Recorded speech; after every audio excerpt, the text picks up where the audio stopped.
गाजीपुर से महताब आलम पत्रकार की रिपोर्ट। राइस मिलर्स ने दी चेतावनी।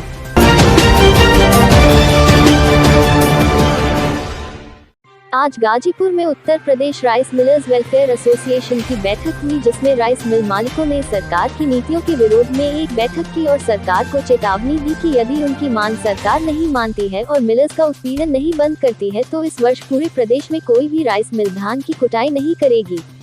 राइस मिल मालिकों ने कहा कि सरकार धान से चावल की रिकवरी 58 से 60% और कुटाई की रेट 250 रुपया प्रति क्विंटल करे। वीओ धान की कुटाई से पहले यूपी के गाजीपुर में राइस मिलर्स एसोसिएशन की बैठक हुई। आज प्रदेश अध्यक्ष उमेश चंद्र मिश्रा की अगुवाई में हुई राइस मिलरों की इस बैठक में कस्टम धान से चावल की रिकवरी को 58-60% करने, कुटाई के रेट को बढ़ाकर 250 रुपये कुंतल करने की मांग की गई। इसके साथ ही धान परिवहन और सीएमआर परिवहन टेंडर द्वारा निर्धारित दर पर करने समेत कई अहम मांगों को मिलरों ने सरकार के सामने रखा।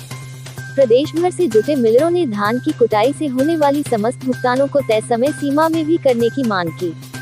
बैठक में अपनी मांग को जोरदार तरीके से उठाते हुए मिलरों ने सरकार को आगाह किया कि अगर उनकी मांगें नहीं मानी गई तो मिलर्स ना तो अपनी मिलों का सत्यापन कराएंगे और न ही इस साल धान की कुटाई करेंगे। मिलरों की इस मांग के बाद अब किसानों की नज़र सरकार पर टिक गई है, क्योंकि धान की बुवाई का काम शुरू हो गया है।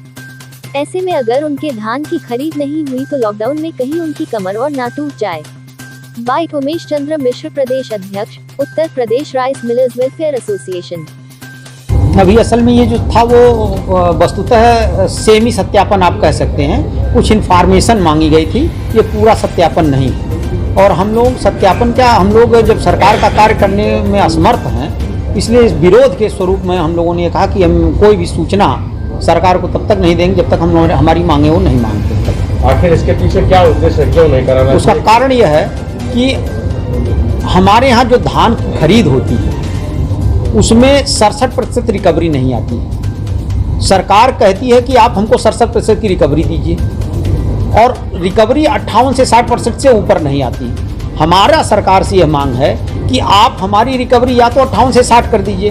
मैं कहता हूं, यदि आपको मेरी बात का भरोसा नहीं, आपने खुद टेस्ट नहीं कराया, हमारे राइस मिलरों ने तो कराया नहीं, आपके जिला मजिस्ट्रेट ने कराया, आपके अन्य अधिकारियों की टीम गठित की गई। 11 दिसंबर 2011 में भी इस प्रकार की टीम अधिकारियों की और एफसीआई के लोगों को सम्मिलित करके गठित की गई थी और उसमें भी जो रिपोर्ट आई थी वो ये 58 से 60% की आई थी। अभी पिछले खरीद सत्र में इन्होंने फिर टीम गठित किया, उसने भी इसी प्रकार की रिपोर्ट दिया। 2 वर्ष पूर्व प्रदेश सरकार ने राइस रिसर्च इंस्टीट्यूट मैसूर से साइंटिस्टों को बुला करके जगह ये टेस्ट कराया, उसमें भी उसकी रिपोर्ट इन लोगों ने ओपन नहीं किया, कहते हैं कि रिपोर्ट इनकम्प्लीट है। मेरा कहना है आप 67 की बजाय मुझसे 70% रिकवरी का चावल लीजिए, मुझसे 67% की बजाय 70% रिकवरी में चावल देने के लिए तैयार हूं। लेकिन टेस्ट हलिंग के लिए छोटी छोटी मशीनें भारतवर्ष में उपलब्ध हैं, उन मशीनों को आप सेंटरों पर लगा दीजिए। जितनी रिकवरी उसमें भारतीय खाद्य निगम के मानक के अनुरूप आए, आप उतनी रिकवरी हमसे ले लीजिए।